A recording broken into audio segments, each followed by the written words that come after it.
Hello, we are in Revelation chapter 3, and now we're going to read the letter that was given to the church in Philadelphia.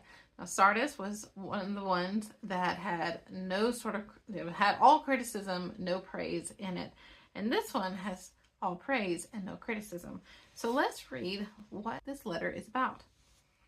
In verse 7, to the angel of the church in Philadelphia, write, again, remembering that the messenger there, that the angel is also messenger, could be bishop, pastor. These are the words of him who is holy and true, who holds the key of David. Now this goes to Isaiah 22:22. I will place on his shoulder the key to the house of David. What he opens, no one can shut. And what he shuts, no one can open. Now what's interesting here about that key. So these were really, really large keys that were given to the king. And when they had them, it was so big that they would carry them on their shoulders. Kind of like when you think of when somebody has been given the key to a city. Well, this is the type of thing. It was really, really big. And these doors were big, so you could only open it with this key. And so the one with it has the access. So what he opens, no one can shut. And what he shuts, no one can open. And this we can see also in Isaiah 9, verse 6. For to us a child is born, to us a son is given, and the government will be on his shoulders. And will be called Wonderful Counselor, Mighty God, Everlasting Father, Prince of Peace. So what he's talking about is that government key that he was given, that he would carry it on his shoulders. That's the weight of having that access for the kingdom. So he says in verse 8, I know your deeds. See, I have placed before you an open door that no one can shut. I know that you have little strength, yet you have kept my word and have not denied my name. I will make those who are of the synagogue of Satan, who claim to be Jews, though they are not, but are liars.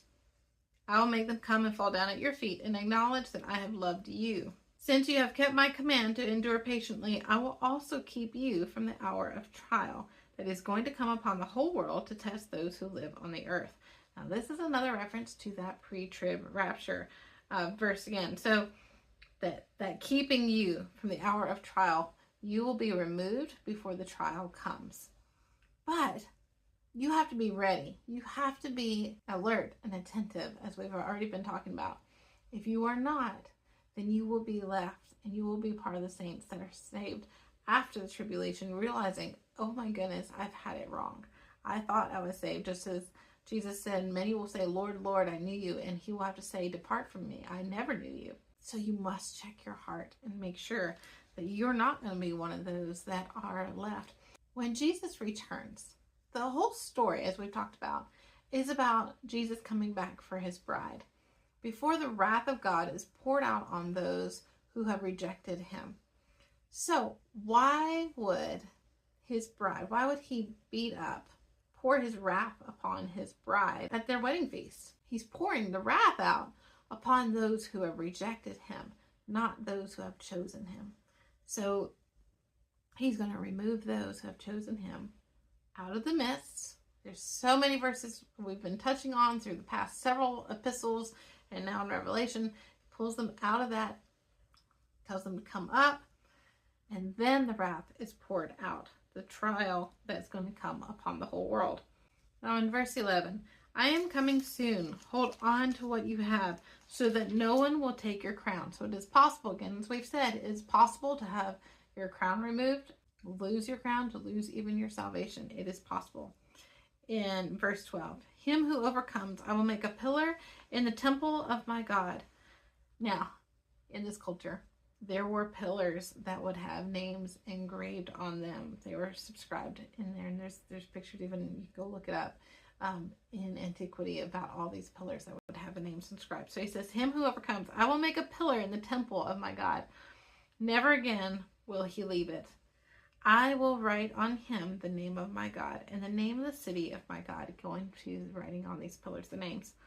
The New Jerusalem, which is coming down out of heaven from God, and I will also write on him my new name. He who has an ear, let him hear what the Spirit says to the churches. So even though this church has had little strength, they don't have much else to give, he's saying, hold on.